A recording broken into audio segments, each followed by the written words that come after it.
Probablemente ya conozcas la historia de la caída de los muros de Jericó después de 7 días de marchas y trompetas. Pero, ¿realmente sucedió como se describe en la Biblia? ¿Han podido los arqueólogos y científicos probar esta historia? Bueno, durante décadas, la arqueología ha determinado que la caída de los muros de Jericó nunca ocurrió, afirmando que cuando el relato bíblico sitúa a Josué frente a la ciudad, en realidad no había nada más que ruinas y silencio. Pero nuevos análisis de las excavaciones han revelado varios detalles que pasaron desapercibidos y que podrían cambiar todo lo que creía la ciencia. Y hoy te traeremos estos detalles. Entonces, si quieres conocer la verdadera historia oculta durante varios siglos, suscríbete ahora mismo al canal, comenta desde qué país estás viendo este video y deja tu me gusta para apoyar este contenido. De las profundidades del tiempo, emergen los recuerdos de la Biblia. Para comprender realmente qué sucedió en Jericó, no basta con mirar unas piedras derrumbadas bajo el sol del desierto. Tenemos que entender por qué este lugar se convirtió en un imán casi obsesivo para la humanidad durante más de 10.000 años. No es solo un montón de ruinas bíblicas perdidas en Oriente Medio, es el escenario de una de las ciudades más antiguas del planeta, un punto fijo en el mapa donde las civilizaciones se han levantado y han caído una y otra vez.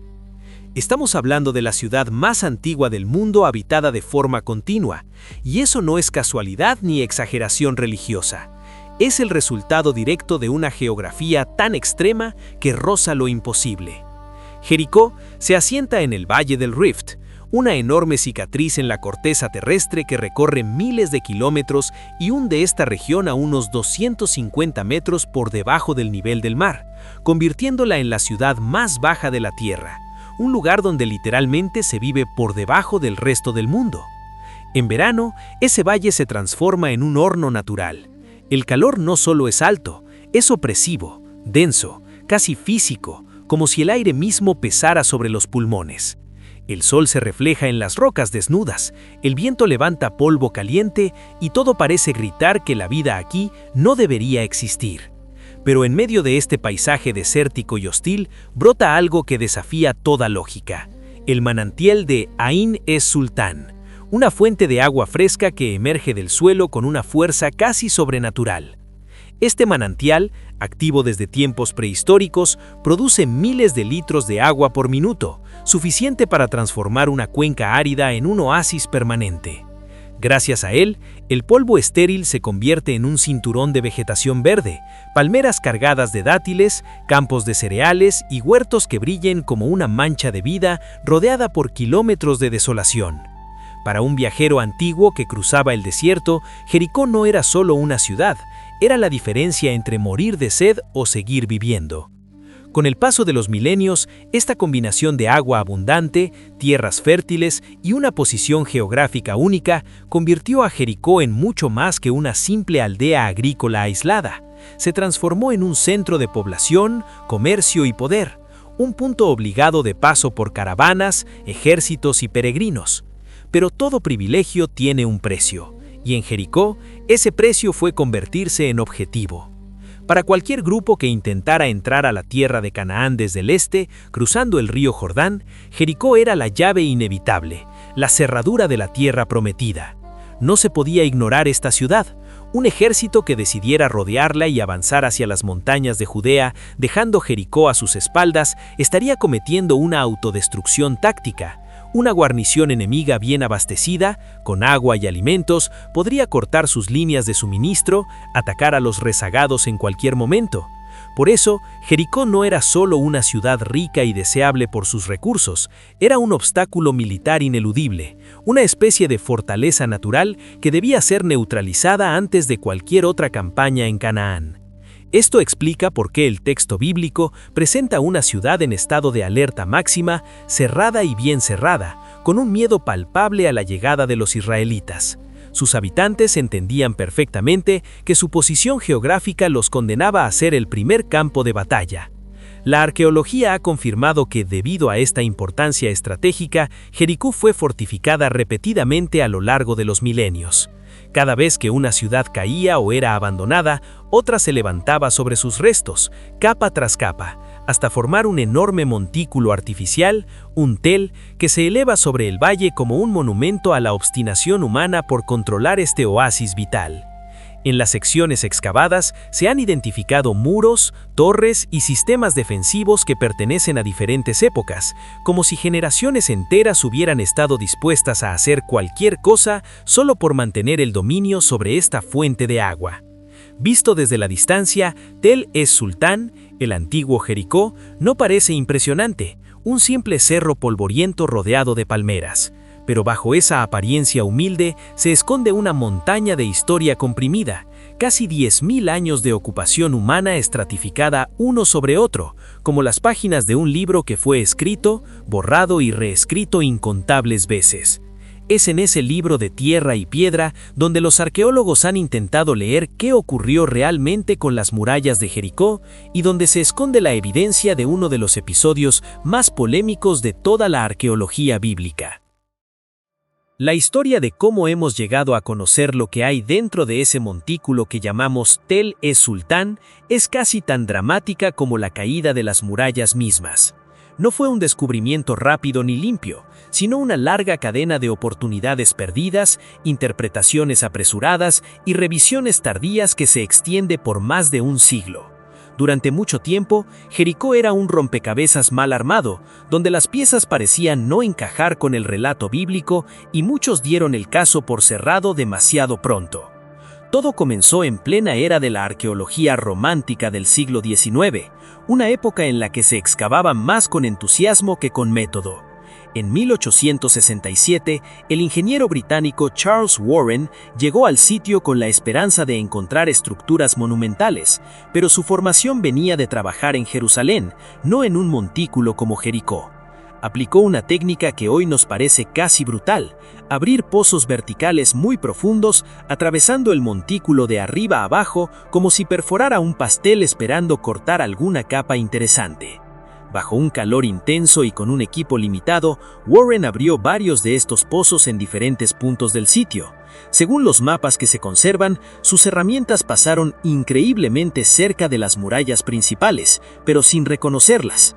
En algunos casos, es muy probable que atravesara secciones de ladrillo de adobe colapsado, sin identificar que se trataba de muros, confundiéndolos quizá como simples rellenos de tierra. El resultado fue un informe decepcionante. Para Warren, Jericó no mostraba nada especialmente valioso. Esa conclusión, basada más en la falta de método que en la falta de restos, desanimó a otros investigadores y alejó a la arqueología del sitio durante décadas. No fue hasta principios del siglo XX, entre 1907 y 1909, que Jericó volvió a despertar, esta vez bajo la dirección de un equipo austro-alemán liderado por Ernst Selling y Karl Watzinger. Ellos ya pertenecían a una generación más sistemática.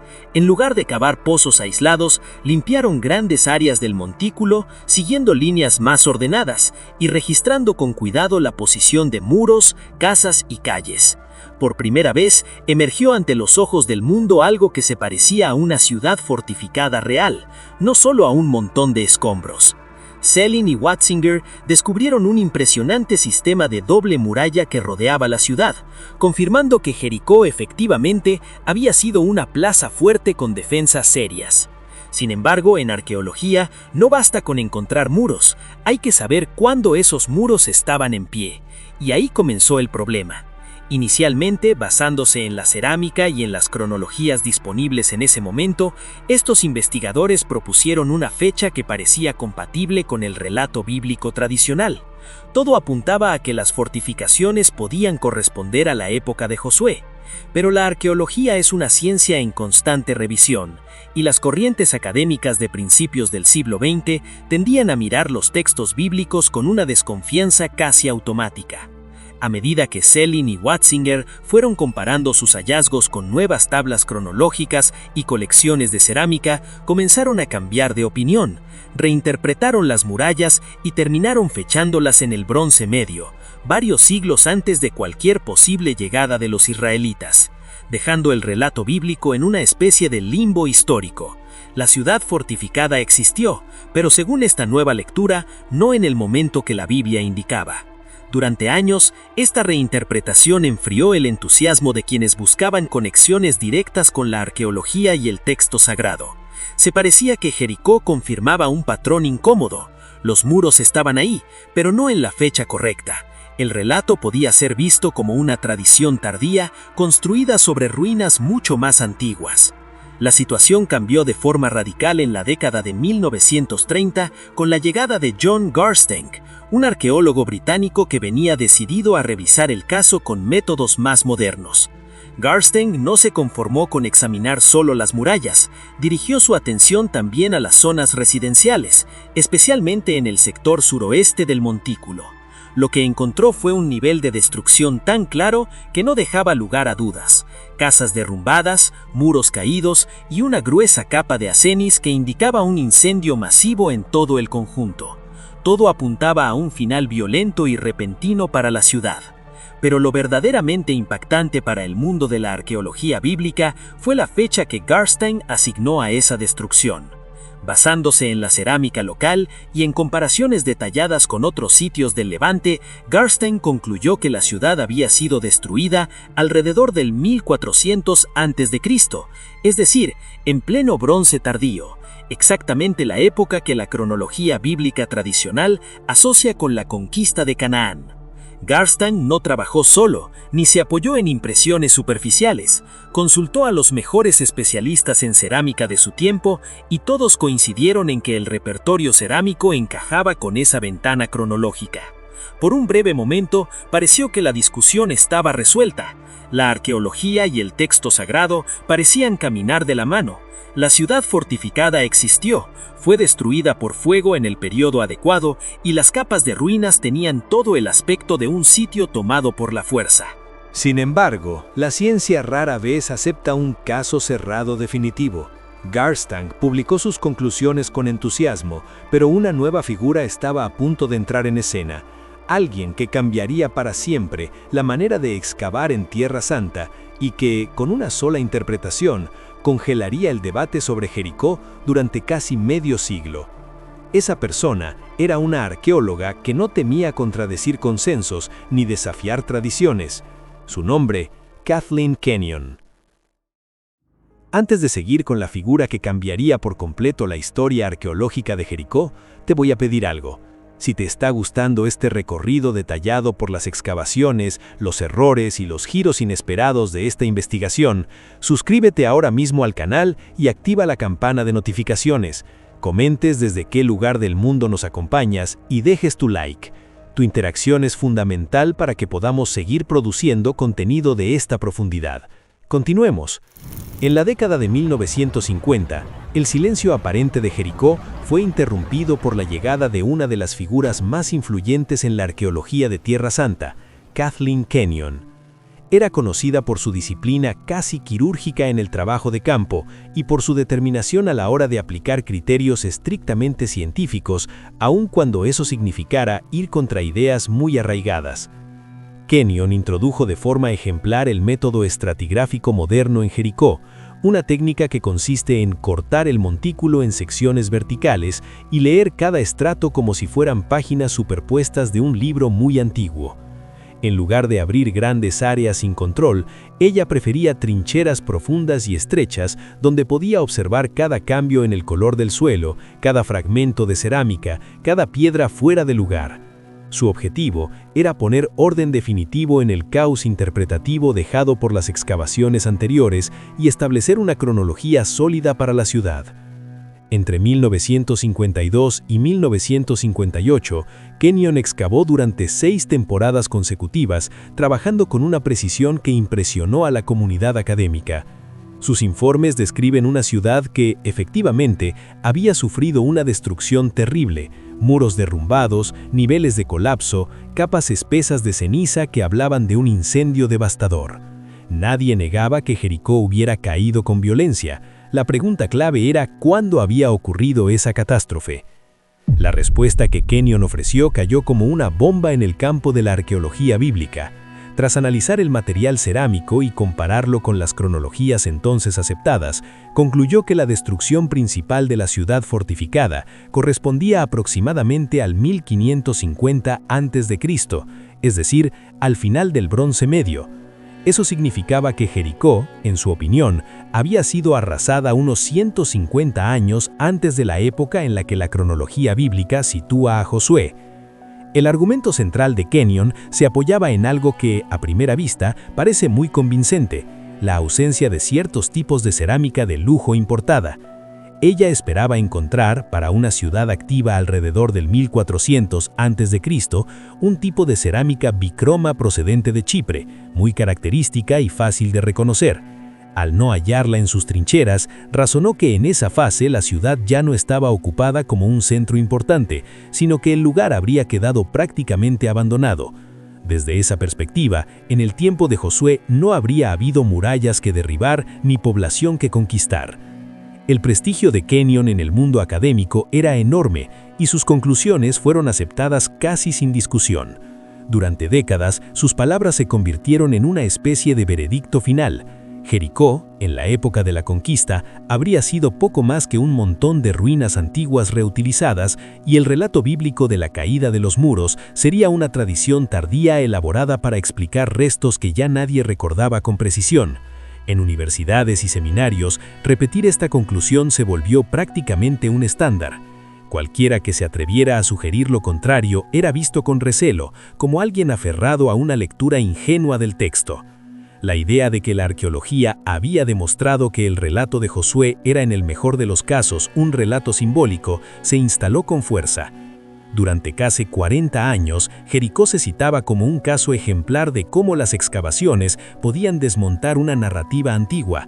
Sin embargo, la historia no terminó ahí.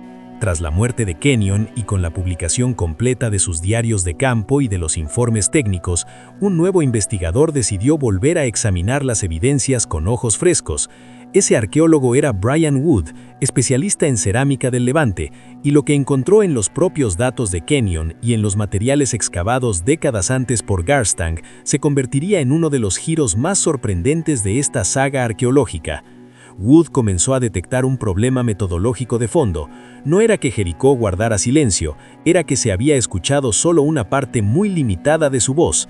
Al analizar dónde exactamente había excavado Kenyon, observó que muchas de sus trincheras se concentraban en sectores que correspondían a barrios más humildes, zonas donde la población no tenía acceso a cerámicas importadas de alto costo. En otras palabras, la conclusión sobre la ausencia de ciertos tipos de piezas de lujo estaba basada en un segmento social específico, no en toda la ciudad. Si uno solo mira los hogares más pobres de cualquier época, es natural que no encuentre los objetos más caros, pero eso no significa que no existan en otras áreas. Wood también reexaminó el material de Garstang, especialmente el procedente de zonas residenciales de élite, donde sí se esperaría encontrar bienes de mayor valor. Allí identificó cerámica local que imitaba estilos internacionales y tipos propios del bronce tardío, coherentes con una ciudad prosperando alrededor del 1400 a.C.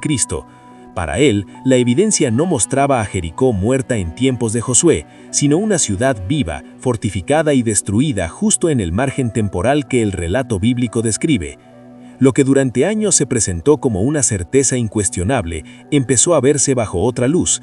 La ausencia de un tipo de cerámica en una área limitada ya no podía tomarse como prueba definitiva de abandono. La ciudad, de pronto, dejaba de ser un caso cerrado y volvía a convertirse en un escenario abierto de debate.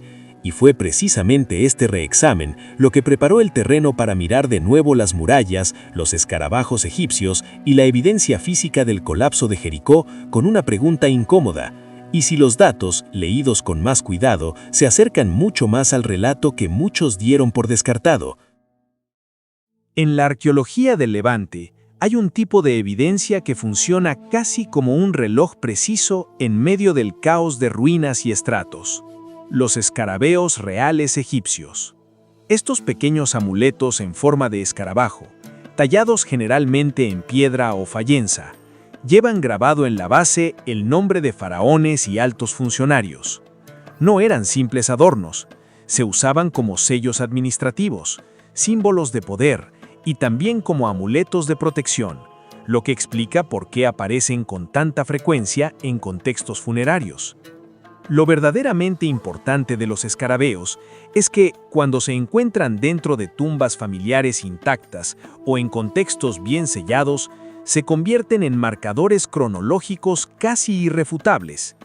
Cada nombre inscrito corresponde a un período concreto de gobierno, de modo que una secuencia de escarabeos hallada en una misma necrópolis permite reconstruir qué reyes estaban vivos mientras esa comunidad enterraba a sus muertos.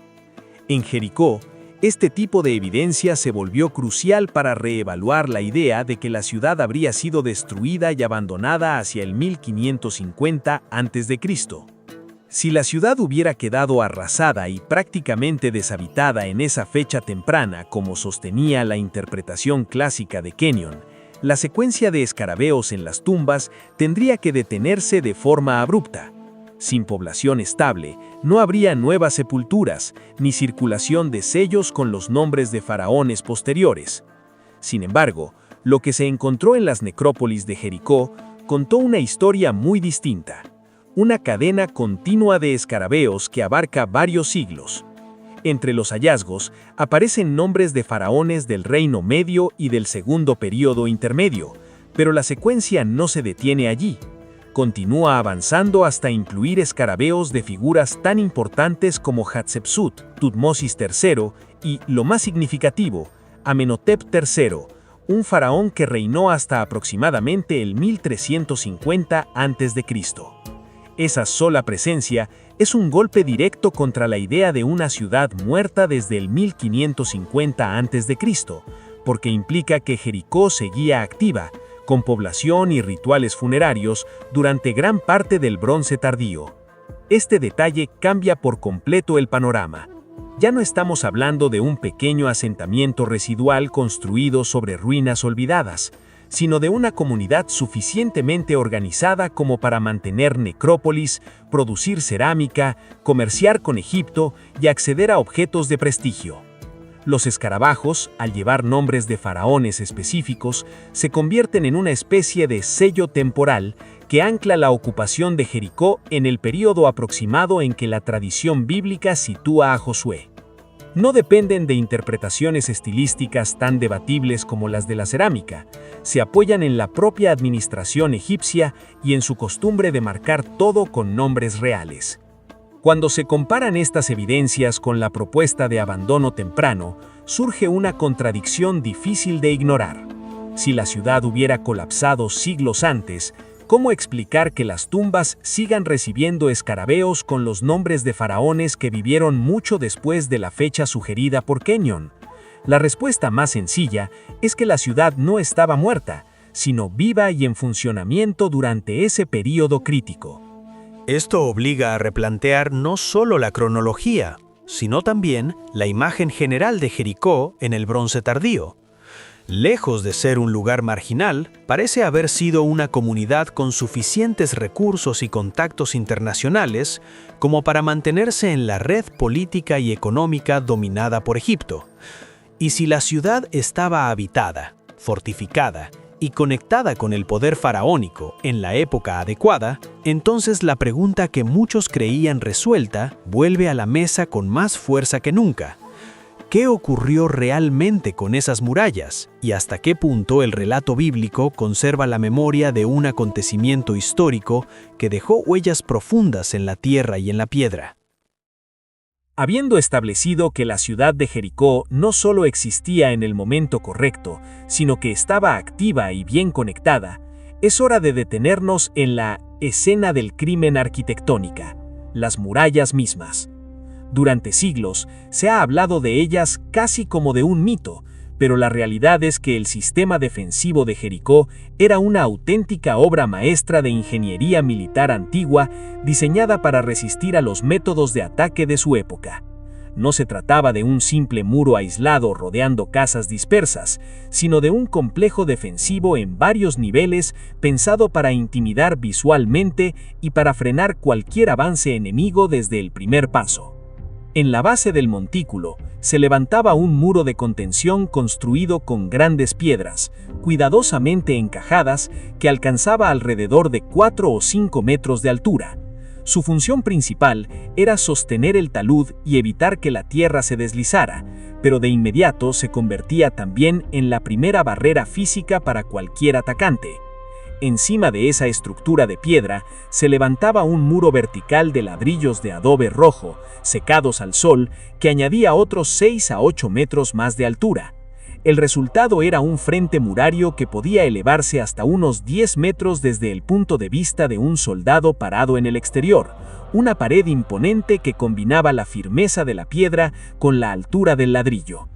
Detrás de este primer cinturón defensivo, la pendiente de tierra subía de manera pronunciada hasta la parte superior del tel, donde se alzaba una segunda muralla de ladrillo que rodeaba el corazón de la ciudad.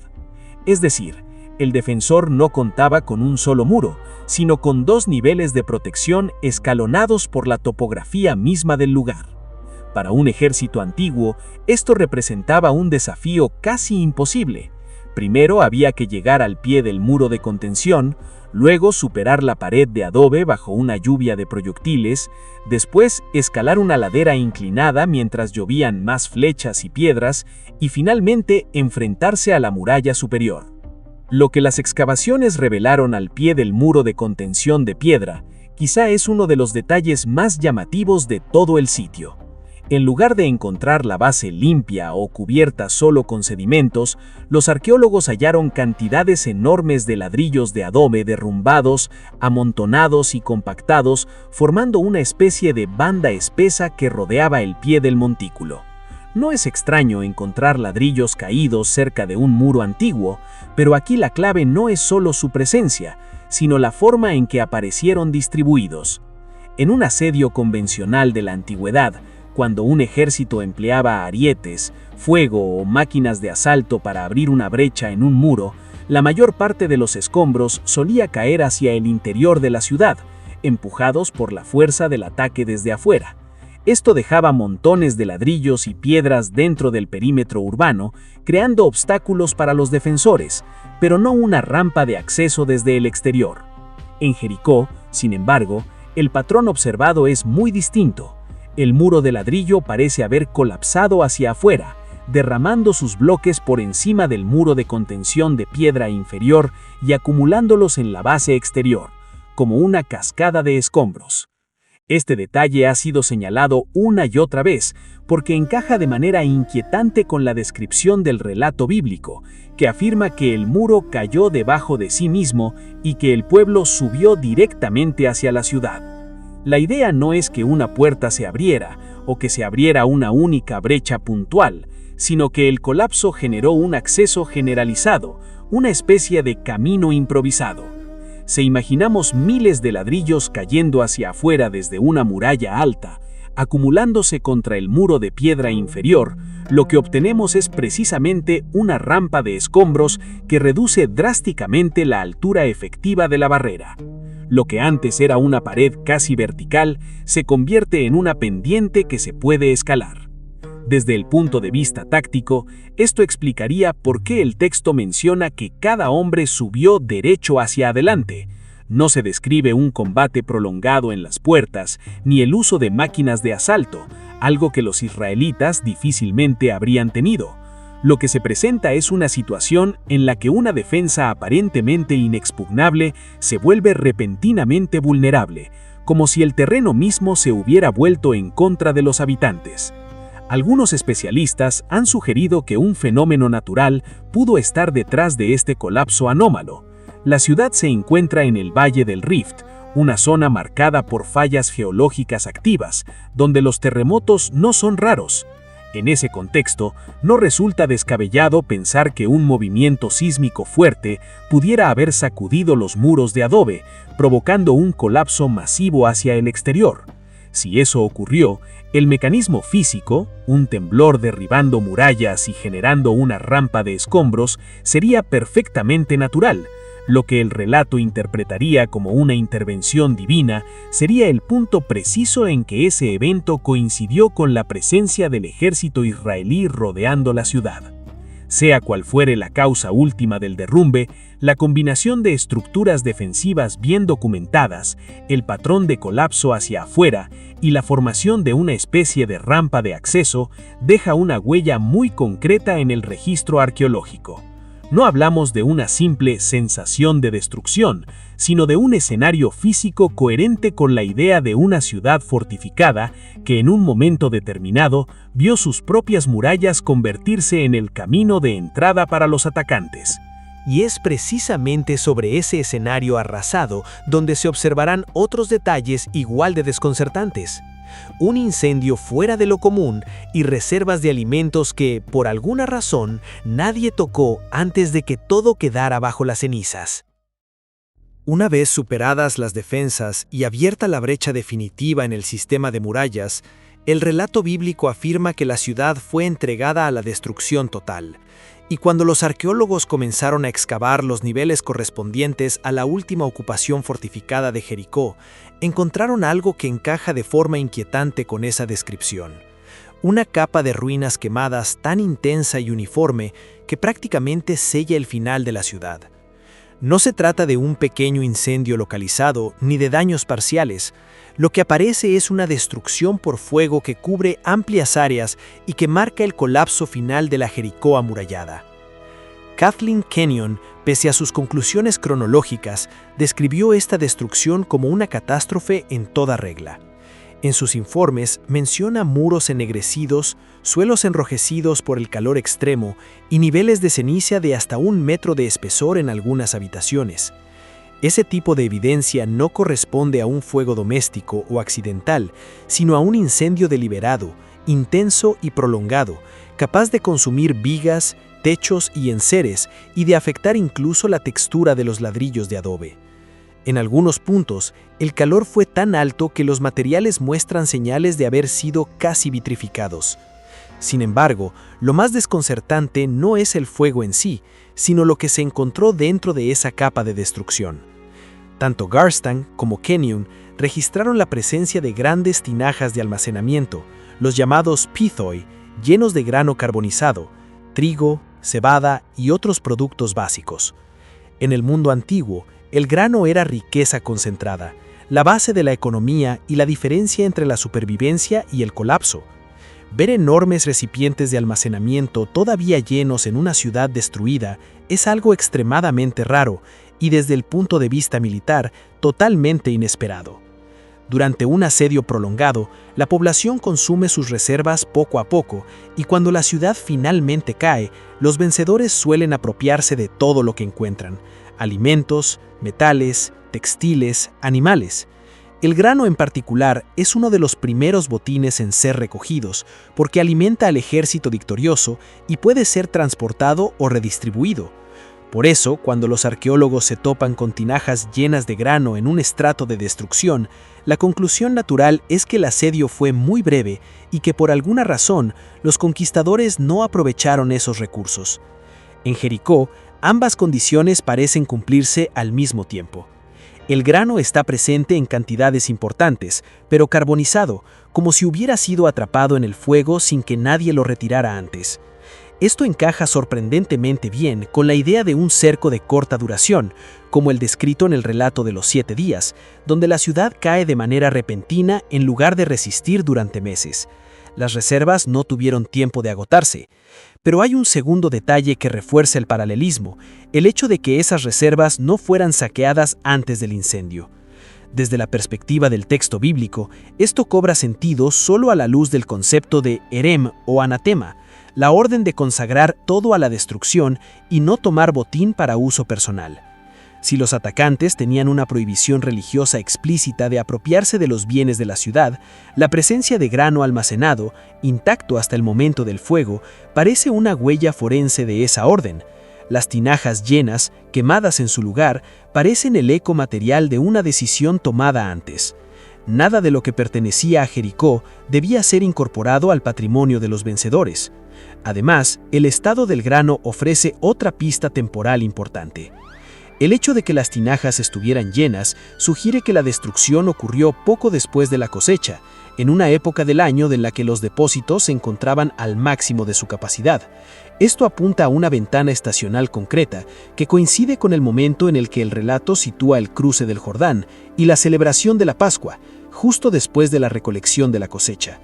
No es solo que la ciudad cayera y ardiera, lo hizo en el momento del calendario agrícola en el que más grano había disponible. Si juntamos todos estos elementos, murallas colapsadas creando una especie de rampa, una capa de fuego masivo, tinajas llenas de grano sin saquear y una cronología estacional compatible, se configura un cuadro muy específico, difícil de atribuir al azar. No prueba matemáticamente cada detalle del relato antiguo, pero crea una convergencia llamativa entre texto y arqueología. Es como si la tierra guardara, en forma de ceniza y ladrillos caídos, la memoria de un episodio que durante siglos muchos consideraron solo una historia simbólica. Y es sobre estas ruinas ennegrecidas, sobre estos granos carbonizados que nadie tocó, donde se levanta la reflexión final. Si la arqueología, lejos de silenciar el relato, está revelando patrones que encajan con él, ¿qué otras historias, enterradas bajo capas de polvo y escepticismo, están esperando a que alguien vuelva a abrir las trincheras y lea de nuevo lo que las piedras han estado diciendo todo este tiempo? La historia de Jericó nos deja una advertencia poderosa. Durante años, muchos dieron por cerrado este caso, convencidos de que no había nada más que aprender de unas ruinas polvorientas. Sin embargo, cuando miramos con más atención a la cerámica, a los escarabajos, a los muros derrumbados y al grano quemado que nadie tocó, aparece un cuadro que parece susurrar una memoria antigua que se negó a desaparecer. Si crees que este tipo de investigación profunda, que no teme revisar teorías y volver a hacer preguntas incómodas, es necesaria, te invito a que te suscribas al canal, dejes tu like y compartas este video con alguien que ame la historia y la arqueología bíblica tanto como tú. Cuéntame en los comentarios qué piensas sobre estas evidencias y qué otro relato bíblico te gustaría que investigáramos en un próximo video. Nos vemos en el próximo misterio oculto bajo la arena del tiempo.